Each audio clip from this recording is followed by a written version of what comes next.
ይሄ በዚህ ምድር ኑሮ ስለማለፍ ብቻ አይደለም፣ የሚቀጥለውንም ዓለም ስለማግኘትና ስለማጣት ጉዳይ ነው። እንዴት ሰነበታችሁ?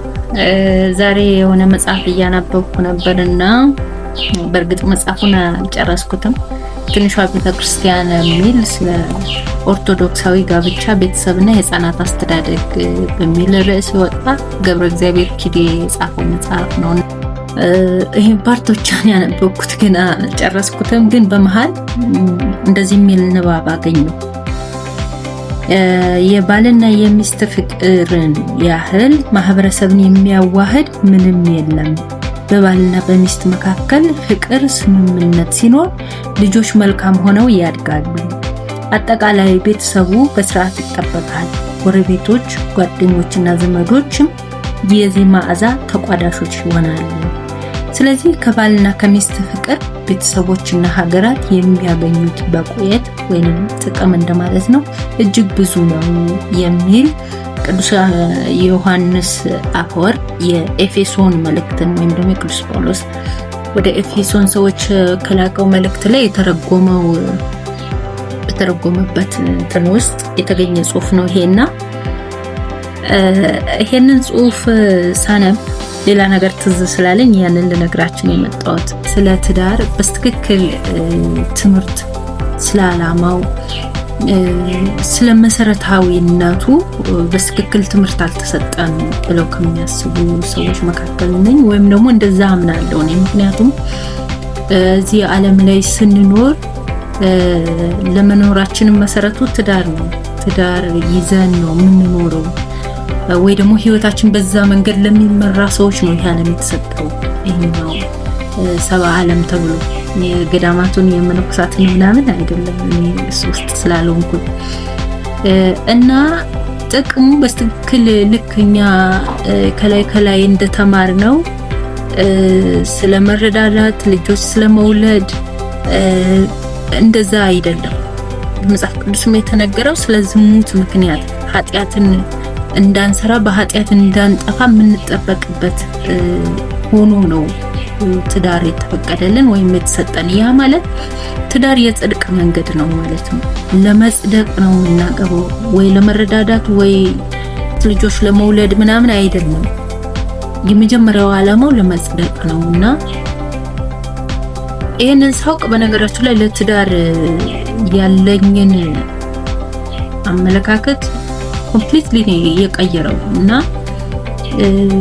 ብዙ ጊዜ ደግሞ ከዚህ ባሻገር እኛ ራሳችን ትዳር ውስጥ የምንኖረውን ሰዎች ከመጥቀሙ ባሻገር ነገ ልጆችን የምናፈራበት መንገድ ትዳሩ በትክክል ለዓላማው የተቃኘ ሲሆን የምንወልዳቸው ልጆች በአካባቢያችን የሚኖሩ ሰዎች ሰላማዊ ይሆናሉ። ልክ እዚህ ጽሑፍ ላይ እንዳየነው ማለት ነው። በቃ ባልና በሚስት በትዳር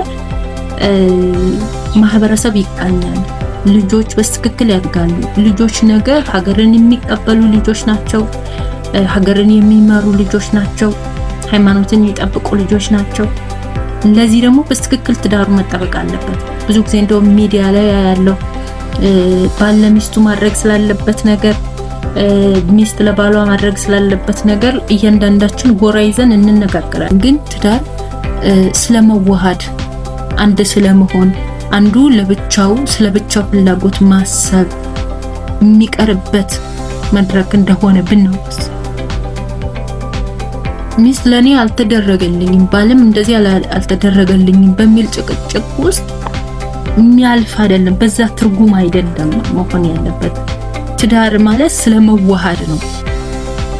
ላለመለያየት የሚለያዩበት መንገድ በሌለበት ሁኔታ ስለመዋሃድ እንደሆነ ብናው የምሬ ነው። ይሄ ለትዳሩ ያለንን አመለካከት ትዳሩ ውስጥ ችግሮች ሲፈጠሩ ጥለን ለመውጣት የምናስበውን ሐሳብ የሚያስቀርልን ወንድን ባል ሴትን ሚስት ያደረገው መሰረታዊ ነገር ትዳር፣ ሁለቱን ያገናኘው መድረክ ትዳር ነው። ያ መድረክ ደግሞ እንደ ተቋም የውል ስምምነት ምናምን ተደርጎ እየተወሰደ ስለሆነ ለትዳሩ ያለን ክብርም አመለካከትም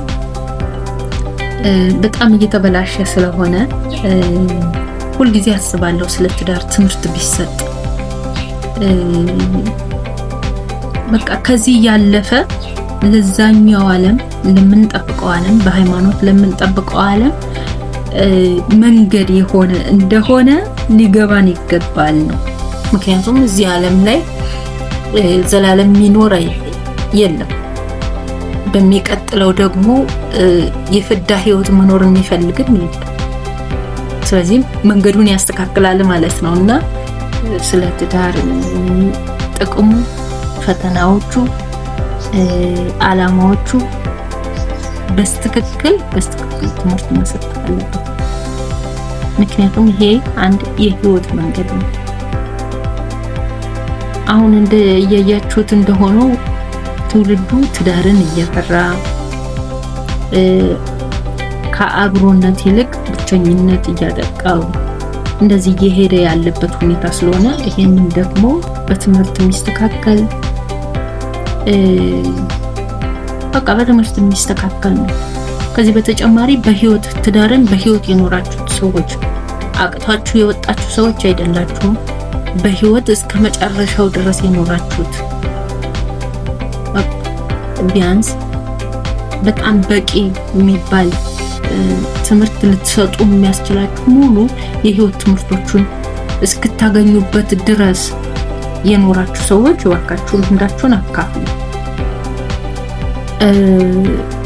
ልምዳችሁንም ስታካፍሉ ስለ ጥቅሞቹ አይደለም፣ ስለ ጥቅሞቹ ብቻ አይደለም ድሰጡ የምፈልገው፣ ስለ ዓላማው፣ ስላለፋችሁበት መንገድ፣ ስለተፈተናችሁት ያንን ስላለፋችሁበት መንገድ፣ ስለ እያንዳንዱ ነገር ትምህርት ስጡ። በዚህም ለትዳር ተስፋ ትሆናላችሁ። የምሬን አሁን አደጋ ላይ ካሉ ነገሮች መካከል አንደኛው ትዳር ነውና ለዚህም ትምህርት እንዲሰጥ ከመፈለጌ የተነሳ ነው። ምንም ሪሄርስ ምናምን ሳላደርግ ነው መቅረጽ የጀመርኩትና እባካችሁ እዚህ ላይ የምትሰሩ ሰዎች አደራ ትምህርት ስጡ።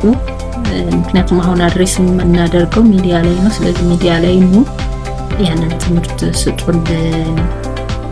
ከዚህ ባለፈ ግን እኔ ባለትዳር ስለሆንኩኝ ለትዳር ጥብቅና እየቆምኩ ሳይሆን እኔም ባውቀው ብማረው ብዬ የምፈልገው ነገር ስለሆነ ስለ ትዳር እባካችሁ ትምህርት ስጡ። ይሄ በዚህ ምድር ኑሮ ስለማለፍ ብቻ አይደለም፣ የሚቀጥለውንም ዓለም ስለማግኘትና ስለማጣት ጉዳይ ነው። ስለዚህ እባካችሁ ትምህርት ስጡ። አመሰግናለሁ።